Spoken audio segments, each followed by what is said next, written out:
going to do rebuttal, specific rebuttal. One, the state somehow makes an argument that we should have asked Mr. Wade questions about his relationship and his communications with Mr. Bradley when they objected over and over and over. And Wade's counsel objected over and over and over, claiming that everything that Bradley was told by Wade was attorney-client privilege. Your Honor made determinations thereafter to Bradley. We didn't get the opportunity to call Mr. Wade back to the stand. So to claim that you can't impeach him because you didn't ask him when they objected to us asking him is obviously a false position to take, as disingenuous as it can be.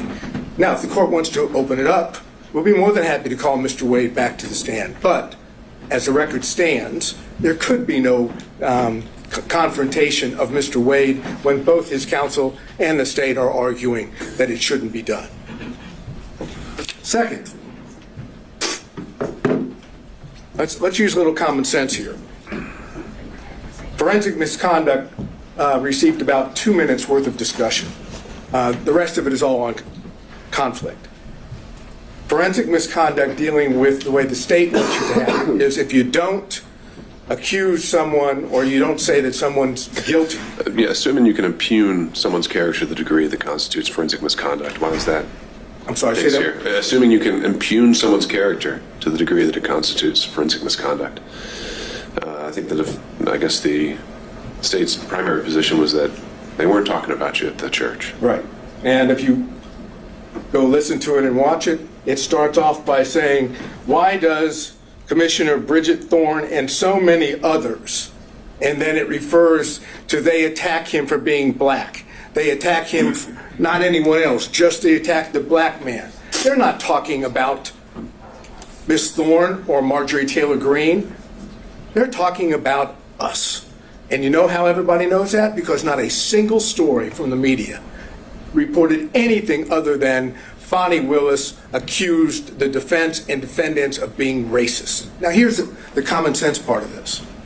If you follow the state's position on forensic misconduct, Fani Willis could all day long talk about race. She could say the defendants, I'm not saying they're guilty or not guilty, but they're racist.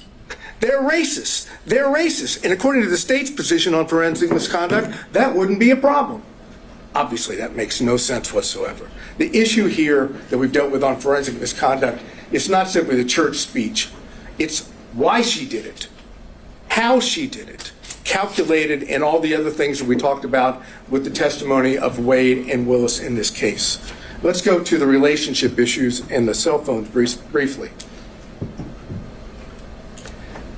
No one knew that there was a relationship between Wade and Willis, according to Wade and Willis. Not a soul was ever told that they were dating or that there was an intimate relationship, ever. They concealed it from all parties, from Daddy. Daddy didn't even know they had a relationship. Suggest that somehow in the beginning of 2021, January to whatever it was into April, that they couldn't have met in Hapeville. They didn't meet anywhere that would allow the public to see them. That's the reason why they were meeting at Yearties, because no one else was ever there. Remember the testimony? Who else was there besides Mr. Wade and Miss Willis? Both of them agreed. No one ever went there except them. They didn't go to where Daddy was in Miss Willis's house because Daddy was there and Daddy would know. No other prosecutors knew. No one knows except who? The one person that knew was Bradley and Yearty. Yearty was best friend at that time of Miss Willis, and Bradley was the partner of Wade. Now,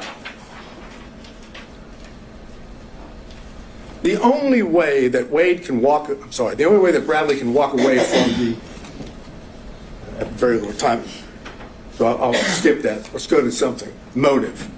That's an issue. Whose motive in this case is the strongest? Fani Willis, Nathan Wade.